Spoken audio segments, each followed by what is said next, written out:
Hi, welcome back to the 80 Star Basketball Channel. I'm going to be doing my spotlight today on the 1983 Dallas Mavericks team set here. The reason I'm going to be doing it is that this was a limited print set. This is supposed to be the rarest base set in all of Star. So that kind of caught my little fascination with it, and I eventually was able to acquire a bag, and I absolutely just love it. This is one of those things that has made collecting kind of fun for me. Are these rare items in Star? And since there's been so much Jordan lately, it's been wanting to do this for a while. But this is one of those pickups. For those who watch my videos for a while, this is something that you've seen before. But I wanted to show a few other pieces in the spotlight. This is going to be a little different than the Jordan ones I was able to show like on basketball gold or Star basketball cards. How to spot a fake or something like that. There isn't much on this. It's just known that this is rare. I did at the Burbank show talk to Steve Taft on it, and got some info from him, and I'll be kind of sharing that shortly. But this overall is this is actually my bag that I'm picturing right here. And I again, it's just one of my favorite things. So I thought I'd share this.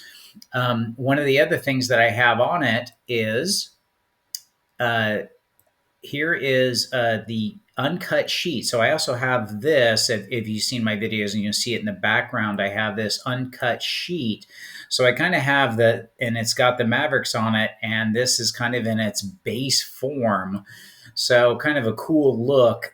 You can see the printing issues. Sorry for the glare. There's not much I can do, but there's basically glare off the side. But if you kind of look down here, you can kind of see it's really hard to see, but you can kind of see some of the print goes right through here. And there's actually a Marquez Johnson error, the Bob Lanier error card right here. It's actually on this sheet. But the printing issues, you can kind of see it in Bill Garnett's face here. See how it kind of is a little bit dark and a little bit white. The print kind of comes down and it kind of changes. And it's just something that I can tell on this sheet. It just has a kind of a slight problem with it, but it's kind of cool to look at the uncut sheet and to see that. Actually, let me go back to it. I got a few here to show you. But yeah, this is the uncut sheet, and it has Mark Aguirre, on it. They also had these in. You'll see sometimes an error variation. It has a blank back.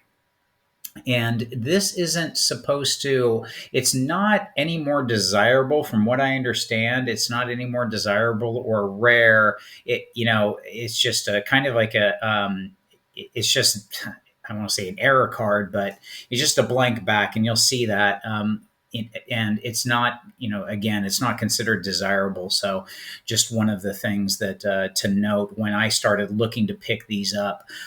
The one thing when I talked to Steve Taft, he did mention, so I asked him, I said, how many bags do you think still exist? And he said there's probably about 200 to 400 was his guess. And I believe he said that he thought there was probably around 800 produced. But I kind of a little fuzzy now that the Burbank shows a while ago. But the one thing that I did want to note, and I've said this in one of my videos before, is that it has what would then be considered the lowest, the rarest card of this Maverick set, which should translate then into the lowest base set card in Star, is this Jay Vincent right here. And this Jay Vincent card is essentially one that let me pull this up. This Jay Vincent card is, he said, for some reason this was kind of some of the errors were on it, and it essentially was the least produced and hardest to find Dallas Mavericks card. So Jay Vincent rookie card. And I thought that was kind of like an interesting little fun fact. But this set has, it just has great rookie cards from Derek Harper, if you're familiar with the 80s, Derek Harper and Dale Ellis, and over here. And it's also got, Mark Aguirre and Rolando Blackman. So it's got four solid players that were on the Mavericks. None of them superstars. You remember Mark Aguirre went to the Pistons and he was part of the Bad Boys. And Rolando Blackman. It's kind of funny that in this picture, because I believe Michael Cooper had an interview and he said one of the hardest people to guard was Rolando Blackman. He just was like, guy makes everything. It was one of those kind of fun things to watch and find out. But he just said that, Rolando Blackman was just a great, great player and a really good player. He wasn't obviously the all-time list or anything like that, but just good, solid players. Semi-stars, no superstars here. But just again, a really cool set and one that I kind of look at. But that's in its rawest form. But you can see, and then I wanted to show over here is, and I am going to show prices here in a second. You can see the demand for them is high, but I thought this was interesting that even in the first Beckett, this is so I have a first Beckett, and I actually took pictures of this is from the very first Beckett. You can see the Dallas Common Mavericks right here at $15. So you can see all the other one, and then it has the common Mavs at a higher price. So even then it was known. And then if you come over here and look, and I'll just kind of get this out of the way so I can bring this up and zoom it in so maybe you can see better here. You can see, it has the Mark Aguirre, Rolando Blackman, Dale Ellis, Derek Harper, and these prices. Look how much more they are than the other prices that were in here. It's so funny because for reference, here is an Isaiah Thomas rookie for $20, and here's the Drexler. You could have it. This was the low cost back in the day. There were two columns, and this was $5, meaning you could get a Drexler $5, and here it is for 10. And what's funny is the Drexler now is more than the Zeke, than the Isaiah. But here's the big one. Here's the Jordan rookie for 100. You could have it for 100 to 200 when it initially came out. But for reference, look at the difference. If the Jordan you could get for these prices, and look how much the Mavs were, just showed that how much kind of rarity was playing into it back then. It's been known that this set was just a really low print run. So just kind of something kind of neat to look at and kind of to think about. So just looking at auctions, the last sales that I've known, a bag. So the bag is kind of the real rare one. And this was from June 2020. There was actually a bag that sold, and I can't find it, but a bag sold for $1,600 about 5 months ago. And that sale, I'm assuming now, would probably double to quite a bit more after all the pricing is shot up. I think rare bags have been surprising everyone. And I think this one, like Best of the Old, I saw there was recently a Best of the Old. It's a 4-card set. It's a subset, but it's the rarest of sets, but there's about 400 produced. And those are really hard to come by. And that sold for $1,500. And this, the last one, like I said, was $1,600, and I would expect it to go for much more than that on the, the next, when it does come up. But generally, these sometimes just go private sale. So I don't know. I haven't seen one. I've literally seen one sale in 5 months here. So I don't know if anyone has information. Put it in the comments of what they might see. So that's talking the bag. So let's go on over to kind of singles pricing.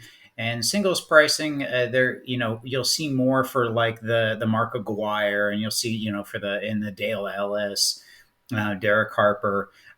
Someone did tell me that the Harper was a hard one to get as well. So I haven't seen that kind of play out exactly, but it does go for a high price. He's obviously a semi-star as well. I did also note it's not showing up in here. There was a sale of a set, and it was asking 2,000. It was like this. This had that Aguirre blank back, and a lot of people don't like that. And this happened on the 30th, and the condition of this set was a little suspect. So this one was kind of lower priced for a reason. But as far as singles, you'll generally see like here's a PSA 5 for Aguirre, but PSA 6s are kind of like in this range of $90, kind of like a card. It's been graded. You'll find them in and around this price point kind of thing. And there's some after looking at these, here's raw. You can get, if they're pretty beat up, you can get them around 20 bucks and whatnot. Depends on if condition is important to you or not, which it is for a lot of people. Here was actually a set for last year. It was 1,300, but it had a bag. And again, this one's from 4 years ago for 405 down here. That's interesting. That's still even on there. But going on to checking out what's currently on eBay, like auctions, if you're looking for, they have some really high condition singles. Pop one for 600. And these are for people trying to, obviously making these sets, and these cards go for a premium. Here's a PSA 8 Aguirre. So, obviously the singles will run you going up there. But remember, the reason why these are rare and is because they're or in demand is because they're base set cards. So to complete the entire set, you need this. And it's just hard to find. It's really hard to get, when people, especially now that demand has just jumped up, people are asking for them, and no one's selling. But yeah, unless anyone knows any other information, please put it in the comments so people have a kind of a repository of some things said and whatnot for what's going on. But again, this is the rarest base set star, not to be confused with the subset, not the rarest set. The rarest set is the best of the old, but this is the rarest base set. So again, from those runs from 1983, where the Lakers and Celtics and the Bucks were also short printed, and as well as the 76ers with those printing issues. But this one had more issues than the others. So anyway, thanks for watching, and like, subscribe, comment, get those comments in there. And yeah, if anything needs to be corrected, put it in or let me know. And I'll see you at the next video.